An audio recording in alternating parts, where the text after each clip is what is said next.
алған тақырыбым сіздерге біртұтас тәрбие бағдарламасы аясында ойынға салауатты көзқарас, алдын алу жұмысы, ата-аналармен жұмыс. Жаңағы спикерлер де айтып кетті ғой, ата-ананы бері қаратпайынша біздің жұмысымыз еш уақыт алға тартпайды. Сондықтан мен осыны ата-аналармен жүргізген жұмысымды бүгін сіздерге алып келіп тұрмын. Өздеріңіз білесіздер, биылғы оқу жылында осы іс-шараның мақсаты не? Ата-аналардың өз баласының қауіпсіздігін қамтамасыз ету, қабілетін қалыптастыру, тәуелділік мінез-құлқының қаупінің алдын алу жолдарын дамыту.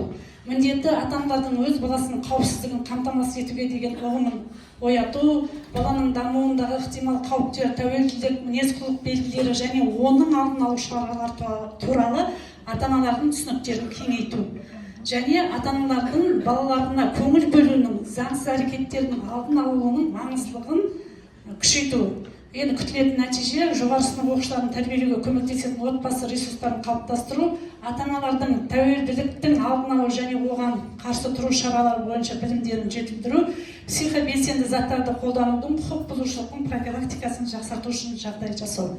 Енді биылғы оқу жылында біртұтас тәрбие бағдарламасы енген кезде бәріміз тамыз айында 53-ші мектепте семинарда болған кезде сол жерде бізге міндеттеп тұрып берді. Мына 6 алдын алу шарасын директордың құқықтық тәрбие шендегі орынбасарлары орындайды деп. Осыны қолыма алғаннан кейін ойландым, қалай жұмыс жасаймын? Қалай осы 6 іс-шараны мен осы оқу жылына енгіземін деп отырып ойландым, сөйтіп өзіме мынандай жоба жасадым, мекеме басшысы бекітіп берді. Яғни біз бұл жерде командаға жұмыс. Тек мына жоспарда мысалға қазанның 2-ші аптасында цифрлық әлемде қауіпсіз қоғам деген алдын алу шарасына жауапты берді педагогпен 11-ші сынып 11-дің қараңыздар мені А5А 2А деп бөлдім. Неге? Буын-буынға бөлдім. Мысалға психолог өзі сол қазан айының 2-ші аптасында тренинг өткіземі. Мысалға 2-ші сынып жетекшісі сол өзінің блогында, сол блогтағы бастауыштармен өтеді. 15 минут қоңырауда өте ма, жоқ, ертерек шақыра ма, жоқ, сабақтан кейін алып қала ма. Осындай жоба бізде жұмыс жүргізіп жатыр. Енді қазір мен тақырыбымды ойларыңызда ұстаңыздар да, мына бейнебаянға назар аударыңыздаршы. Мен ата-аналарға осы бейнебаянды көрсеттім. Кім қандай ой түйеді мына бейнебаяннан?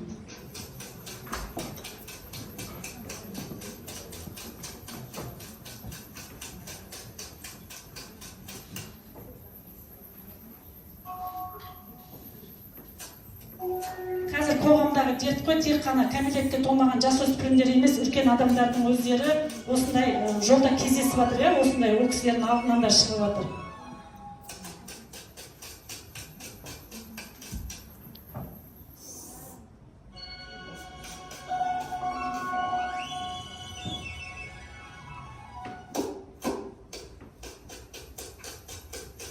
Бұл жолы қалай құлады?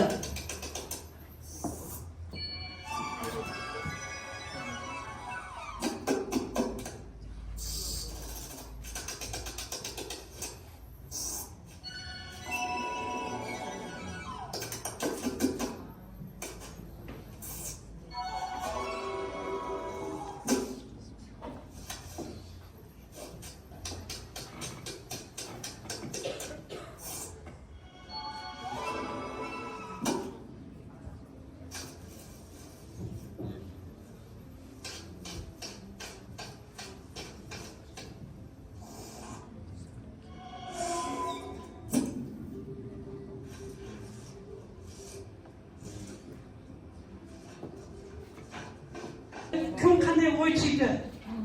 Сіз қандай ой түйдіңіз?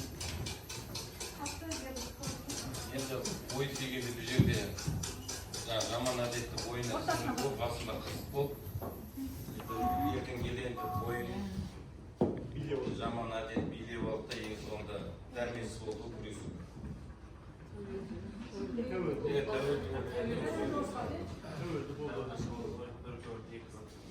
Стрелкасы бар. Аяқ жағында өзінің нәпсісін жеңе алмай қалды. Нәпсін жеңе алмай қалды. Қараңғы түнекте қалса да, басында байқадыңыздар ма, жемтікті не қылды? Өтіп кетті ғой, өтіп кетті, қарамады. Одан кейін бір рет алдынан тағы да кездесіп, не істеді? Жемтікті тиеді, абай Көру үшін бірінші көрді. Қызықты ғой, ол не нәрсе екен деген сияқты. Одан кейін барып, ол бірте-бірте соған тәуелділік болды. Соның тәуелділіктің нәтижесі осындай жерде туындады. Рахмет әріптестер, бұл жерде бірнеше атаман сөйлетуге болады. Яғни, бала бір дамын көргеннен кейін, өздеріңіз білесіздер, қазір интернеттегі ойын болсын, үлкен адамдарда кіріп кетеді ғой. Сол бір дамын көргеннен кейін одан шығу өте қиын. Қараңғы түнекте соңында жалғыз өзі қалады. Енді осы атамдармен талқылап болғаннан кейін, мен жалпы атамдарға мына жерде қазір білесіздер, жаңа технология бойынша Wordwall несі бағдарлама жасанды интеллект бойынша сауалнама алып келдім. Қазір ойнап жіберейік, амалым бойына уақыт бар ғой, әріптестер, қазір мына жерден интернет сәл слабо болып тұр ма? Мына жерде 6 сұрақтар тұрады. Кім сұраққа жауап бергісі келеді? Жылдам, әріптестер. Кішкене сыйлықтар жаттыру болсын.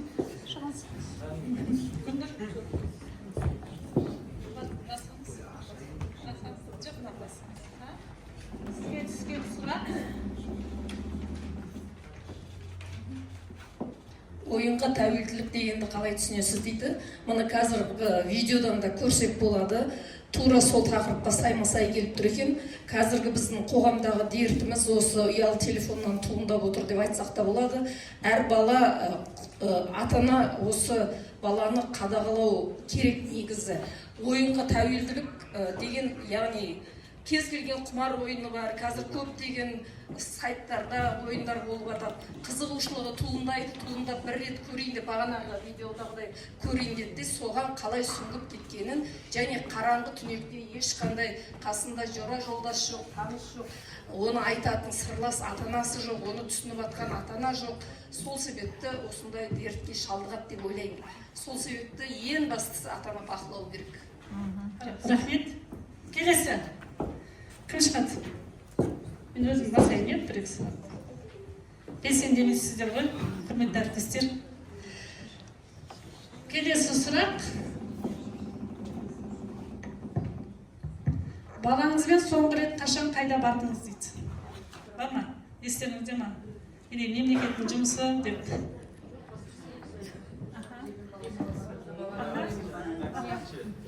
Балаңызбен қашан бардыңыз? Құрметті әріптестер, мынандай үлкен іс-шара болған негізі. Енді мына жерде балаңызбен соңғы рет қай уақытта қай жерге бардыңыз деген сұрақ қойылып отыр. Ол жалғыз мен емес, бүкіл осы жерде отырған ата-аналарға да қойылатын сұрақ деп ойлаймын.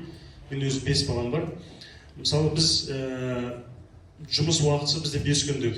Суббота демалыс күні, мен суббота күні біз отбасы күнді барына қойғанбыз. Себебі мен осы білім саласында бала тәрбиесіне қатысты жұмысым байланысты болғаннан кейін мен содан өзім қорытынды шығарып, суббота күні отбасы күні деп арнаймыз. Отбасы күні жалпы біз ол күні мысалы балалармен музейлерді аралап, болмаса қаланы аралап, болмаса серуенге шығып, болмаса жаңағындай былай айтқан кезде природаға барып, мысалы балық аулау деген сияқты, пикниктер ұйымдастыру деген сияқты, әртүрлі жоспар жасап, киноға бару деген сияқты, болмаса асханаға бару керек деген сияқты, сондай жоспарлап өзіміз барып, кітапханаға бару деген сияқты қызығушылығын ояту мақсатында жалпы ата-ана ретінде, әке ретінде бала тәрбиесіне қатысты кішкене бір көңіл бөлу мәселесі бойынша жұмыс жүргіземіз. Соңғы рет енді біз соңғы рет мен ауылға алып барып, балаларымды оқыған мектепте апарып көрсетіп, мына жерде мен оқығам 11 жыл бойы деген сияқты кішкене бала барып, ауылдың мәдениетін таныстырды.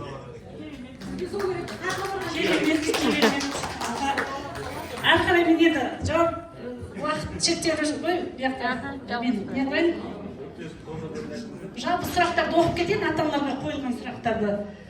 Ойынға тәуелділіктің сыртқы себептері не деген сұрақ, ата-аналардың ойын білдік бұл жерде. 3 сұрақ қалды.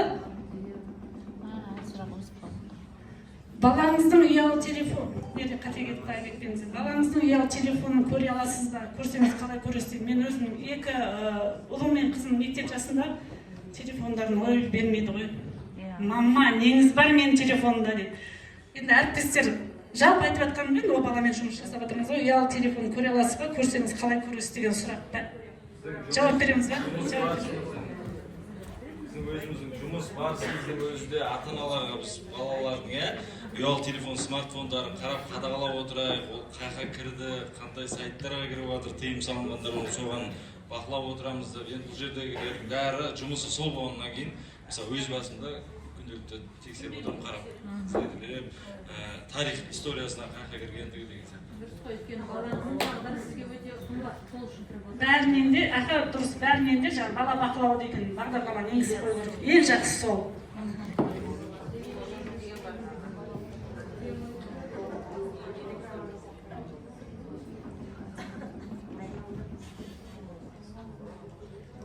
Тәуелділік белгілерін атап өтсеңіз деген сұрақ болды. Бұл жерде де ата-ананың ойын білуге болады. Соңғы сұрақ. Сіздердің уақыттарыңызды алмайын деп жүргізіп жатырмын, сіздің пікіріңіз өте құнды ғой.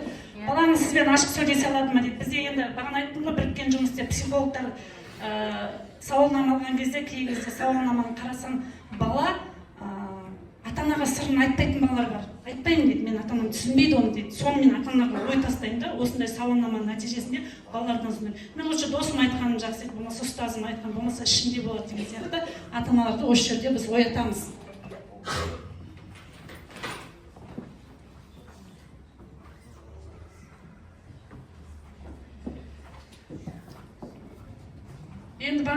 Енді ата-аналарға сұрақ қойғаннан кейін нақты жауабын білу үшін мынау анықтамасы, сол ойынға тәуелділік дегеніміз не екені, бұны міндетті түрде айтып кетемін. Жаңағы ойынға тәуелділіктің сыртқы себептері, ата-аналарға толық мәлімет болу үшін мына тәуелділік белгілері, егер балаңыз сіздің ойынға кіріп кеткен болса, мынандай белгілері болады деп ата-аналарға түсіндіріп кетемін. Және ойынға тәуелділіктің салдары неге апарып соғады, ол да міндетті. Бағана сұрақта болды, байқадыңыздар, енді бұл жерде жаңағы қорытындылау үшін айтылатын нәрсе. Енді бағана қауіпсіздік сабағы дейді. ChatGPT жасанды интеллектіні мен алдын ала сынып жетекшілерге айтып жіберемін, ата-аналар жиналысқа келген уақытта осы жасанды интеллектіні жүктеп келсін деп. Қазір бар болса көрсеңіздер болады. Мына сұрақты жазыңыздаршы, ChatGPT. Ойынға тәуелді адамды жасанды интеллектіге салып көріңізші, не көріп тұрсыздар дейді. Бар ма? Сол жерде ата-аналар, интернетте бар ата-аналар әрине салып көріп, мынандай суреттер шығады, мына өз басымен өзі қайғы болып, ойынға берілген адамның бейнесі.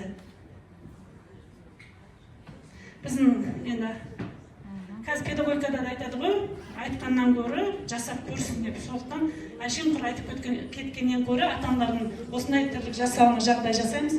Жаңағы жиынның соңында ата-аналарға мынандай сауалнама жадынама берем, үйге барып асықпай оқисыздар, холодильниктеріңізге іліп қоясыздар ма деген сияқты ғой, мына екінші беті жадынаманың. Енді бағана мынандай жұмыс жүргізіп жатырмыз, сонымен жаңағы психологпен бірге сауалнама алынды. Оқушылардың интернет желісі арқылы ойынға тәуелділігін анықтау мақсатында 0% көрсетті.